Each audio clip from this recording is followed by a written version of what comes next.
क्योंकि क्रिकेट जगत के जितने भी पंडित होंगे वो सभी ये कह रहे होंगे कि South Africa is going to win this title, जो कि बिल्कुल सही चीज़ है। सोरी जो उनके मतलब फेलो मेट है वो उतने अच्छी कैपेबिलिटी के साथ बॉलिंग नहीं कर पा रहे, तो New Zealand can beat South Africa. Varun Chakravarthy जैसे बॉलर को जब बख्शा नहीं गया था उस पिच पे जब। हेलो गाइस, वेलकम टू गली एक्सपर्ट्स।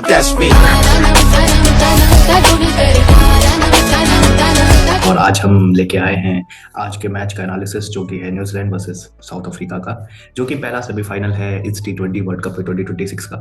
अगर मैं बात करूं तो अपनी प्रिडिक्शन अगर मैं शुरुआत में दूं तो मुझे ऐसा लगता है कि मतलब I can go against the belt, और मैं यही कहूँगा अधिकतर लोगों की पसंदीदा साउथ अफ्रीका होगी, जो कि बिल्कुल सही भी है।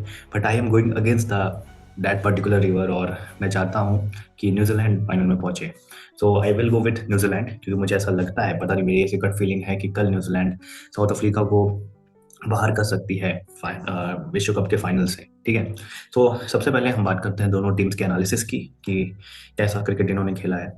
तो अगर मैं न्यूजीलैंड की बात करूं तो न्यूजीलैंड की अगर मैं बात की जाए तो न्यूजीलैंड ने अब तक क्रिकेट तो अच्छी खेली है, नो डाउट, क्योंकि आप सेमीफाइनल में पहुंच रहे हो। ठीक है, सो क्रिकेट तो आपने अच्छी खेली होगी, बट यहाँ पे न्यूजीलैंड का थोड़ा सा किस्मत वाला भी फैक्टर आता है, क्योंकि किस्मत वाले फैक्टर पे ही न्यूजीलैंड पहुंची है। क्योंकि अगर पाकिस्तान पिछले मैच में अगर कह सकते हैं कि रिस्ट्रिक्ट कर देता श्रीलंका को 65 रन से ज़्यादा पे, या फिर 14 ओवर में ही चेस कर देता पाकिस्तान श्रीलंका के अगेंस्ट में, तो पाकिस्तान पहुंच जाता। ठीक है, बट ऑब्वियस ही बात है, पाकिस्तान इतना भी लक डिजर्व नहीं करता है, क्योंकि उसने अच्छी क्रिकेट नहीं खेली है। ठीक है, तो सबसे पहले अगर मैं बात करूं तो कल का मैच बहुत इंपॉर्टेंट है। ठीक है, because South Africa is a tougher team to beat कह सकते हैं, क्योंकि इन फाइनल्स, क्योंकि वो तो 2024 में रोहित शर्मा की मास्टर क्लास थी, और बुमराह और अर्शदीप का अच्छा कॉम्बिनेशन, कि उन्होंने अच्छी परफॉर्मेंस देकर के उस मैच को निकाला था, वरना 2024 का तो वर्ल्ड कप सीधे सीधे साउथ अफ्रीका जीत रही थी। ठीक है, सो लेट्स, कहाँ पे ये मैच हो रहा है अगर हम देखें तो ये मैच हो रहा है ईडन गार्डन्स में। हो ईडन गार्डन्स में ये मैच है। ठीक है, तो मुझे ऐसा लगता है जैसे पिछला मैच हमने देखा था ईडन गार्डन्स और में इंडिया और वेस्ट इंडीज़ का, तो एक चीज़ वहाँ पे समझ आई थी हमें कि अगर आप पेस ऑफ वाली बॉल डाल रहे हो, ठीक है, तो उसको इतना हिट कर पाना आसान नहीं है उस पिच पे। लेकिन अब जब पेस ऑन वाली डिलीवरीज डाल रहे हो तो बहुत ज़्यादा मार पड़ी। जैसे एग्जांपल के लिए आप शमार जोसफ को ले लो। ठीक है, उन्होंने पेस ऑन वाली बॉलें दी, और किस तरीके से आप बस गैप ढूंढो वहाँ पे, क्योंकि ईडन गार्डन्स की जो पिच होती है वो बेसिकली गैप अगर आप ढूंढ लेते हो तो वो सरफेस के थ्रू बहुत तेजी से जाती है। ठीक है, और वहाँ पे प्रैक्टिस पिचेस भी बहुत हैं। ठीक है, तो प्रैक्टिस पिचेस में बॉल जब पड़ती है तो वो डबल स्पीड से भागती है। ठीक है, सो मुझे ऐसा लगता है कि कल एक बड़ा फैक्टर होगा, खास करके न्यूजीलैंड के स्पिनर्स कल बहुत बड़ा फैक्टर देंगे, क्योंकि न्यूजीलैंड के स्पिनर्स भी, और मैट हेनरी का कल एक क्रूशियल रोल होगा मेरे ख्याल से। मैट हेनरी का भी, और साथ ही लॉकी फर्ग्यूसन का भी, क्योंकि अभी तक तो ये आधे से ज़्यादा गेम्स तो अपने कोलंबो में या फिर वहाँ खेले हैं कैंडी में, बट मुझे ऐसा लगता है कि कल इनका कह सकते हो कि हेनरी और फर्ग्यूसन पे ही वो चीज़ें डिपेंड करेंगी। और अगर हम सेकंड उस पर आए, अगर कौन सी टीम है, साउथ अफ्रीका, सॉरी मैं मजाक कर रहा हूँ, साउथ अफ्रीका की बात करें तो they are complete, they are totally completed team जिसे कहते हैं। ठीक है, अगर उनकी हम बात करें तो उनका प्लेइंग 11 बनाना सबसे आसान है, और उनका प्लेइंग 11 सबसे घातक हो सकता है, ये भी है। ठीक है, उनके में से आप ये सोचो, जिस टीम में रबाडा, ठीक है, महाराज, एनगिडी, ठीक है, मार्को जानसन, ठीक है, और आपके नौकिया, ये सब बॉलर्स हों, ठीक है, इसमें में से एक भी बॉलर अगर क्लिक कर जाता है तो फिर वो तहस नहस कर देगा, और जो कि बिल्कुल सही चीज़ है। ठीक है, तो मुझे ऐसा लगता है साउथ अफ्रीका का अपर हैंड है, नो डाउट, बट न्यूजीलैंड को कम नहीं आंकना चाहिए, बिकॉज न्यूजीलैंड एक ऐसी टीम है जो कि बेसिक्स को अपने स्ट्रॉन्ग करके चलती है। तो मुझे ऐसा लगता है कि कल न्यूजीलैंड थोड़ा सा चौंका सकती है अफ्रीका को।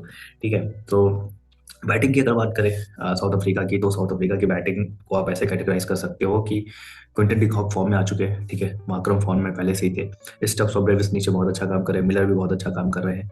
ठीक है, रिकल्टन ऑब्वियस ही बात है बहुत ही तगड़ा खेल रहे हैं। ठीक है, तो इनकी बैटिंग तो पूरी फॉर्म में है।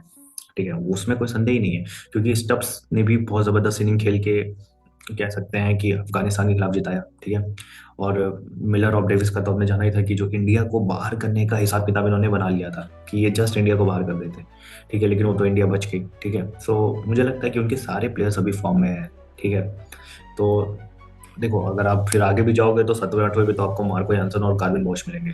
कार्विन बॉश तो भाई डेथ बॉलर में वो बंदा नेल करता है यॉर्कर्स को, ठीक है, सीधे एकदम पैर के नीचे डालता है, ठीक है। So it is quite really difficult for, अगर न्यूजीलैंड कल जीतना है तो उनको पसीना बहुत बहाना पड़ेगा। लेकिन मुझे ऐसा लगता है कि न्यूजीलैंड घातक कल साबित होगी और New Zealand can beat South Africa, क्योंकि क्रिकेट जगत के जितने भी पंडित होंगे वो सभी ये कह रहे होंगे कि South Africa is going to win this title, जो कि बिल्कुल सही चीज़ है। But I am going that particular against. और उसका लॉजिक ये भी है, अगर आप कह सकते हो, तो न्यूजीलैंड ने अभी तक क्लिक नहीं किया एज अ कंप्लीट टीम, ठीक है। सो मुझे ऐसा लगता है कि कल वो दिन हो सकता है कि जब वो क्लिक करे और परफॉर्म अच्छा करें, ठीक है।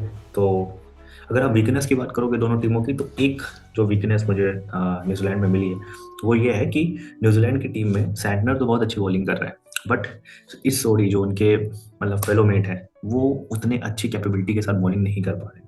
साथ ही मैकॉनी मैकॉनी ने भी अच्छी बॉलिंग की है नो डाउट, बट वो विकेट टेकिंग ऑप्शन नहीं है, ठीक है। सो मतलब कल तो ये देखना पड़ेगा प्लेइंग 11 का इनका, क्योंकि जेम्स नीशम को खिलाएंगे मैकॉनी को खिला, क्योंकि कल स्पिनर से तो ऑपरेट करने का कोई मतलब नहीं है ईडन गार्डन्स में, क्योंकि वरुण चक्रवर्ती जैसे बॉलर को जब बख्शा नहीं गया था उस पिच पे, जब वो कितने सालों से खेल रहे हैं, ठीक है। So it is quite nervy कह सकते हैं।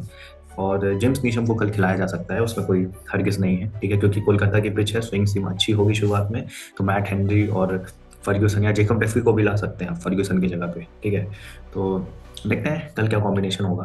बट मुझे कॉम्बिनेशन में बैटिंग तो सेम लग रही है इनकी, बैटिंग में फिन एलन और आपका टिम साइफर्ट, रचिन रविंद्र, आपके ग्लेन फिलिप्स, ठीक है, और मार्क चैपमैन हो गए, ठीक है, और ये डैरन मिचेल हो गए, 7वें पे सेंटनर हो गए। 8वें पे मुझे लग रहा है कि नीशम को लाएंगे। 9वें 10वें और 11वें पे मुझे ऐसा लगता है कि ये जेकब डफी, ठीक है, और लॉकी फर्ग्यूसन और मैट हेनरी इनको ला सकते हैं, ठीक है, क्योंकि आपको ये समझना पड़ेगा कि कल मतलब आपकी परीक्षा है बहुत तगड़ी वाली, क्योंकि आप किसी लेडी स्पिनर को, हाँ हालांकि सोडी को ला करके कल ये गैम्बलिंग खेल सकते हैं और शायद वो गैम्बलिंग काम भी कर जाए, बट ऑन सेफर पोजीशन मुझे ऐसा लगता है कि वो बॉलर्स को ही, फास्ट बॉलर्स को ही ज़्यादा चांसेस देंगे।